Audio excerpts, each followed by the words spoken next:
At Westbrook Elementary, everyone knew Mason Reed, not because he was loud, but because he was always number one. Fastest reader, neatest handwriting, top of every chart. Mason liked things one way: perfect, clean, predictable. One Monday morning, Miss Carter clapped her hands.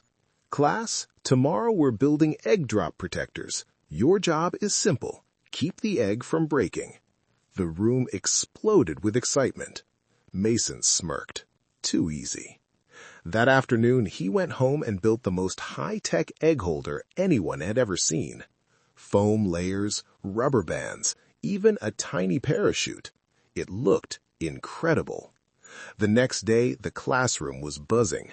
Tape everywhere, cotton flying, kids whispering nervously. That's when Mason noticed Noah, the quiet new kid. Noah's project looked weird. Just a small cardboard cup with crumpled paper inside. Mason raised an eyebrow. "That's it?" he muttered under his breath. Noah heard. His fingers tightened slightly, but he stayed quiet. Testing time. One by one, projects were dropped from the tall ladder. Splat. Crack. Oops. Kids groaned as eggs broke. Then it was Mason's turn. He stood tall as Miss Carter dropped his fancy design. It floated beautifully. The class held their breath. Crack. A tiny yellow leak appeared.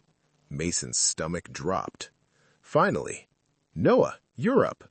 The room went very still. Miss Carter lifted the simple cardboard cup and dropped it. It fell fast.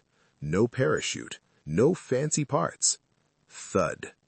Noah slowly opened the cup. Inside, the egg was perfectly safe. The classroom erupted. After school, Mason didn't rush out like usual. He walked over to Noah, hands in his pockets. "Hey," Mason said quietly.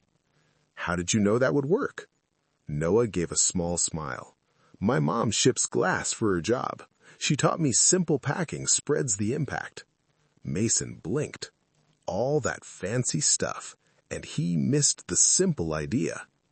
The next week, something changed. Mason wasn't working alone anymore.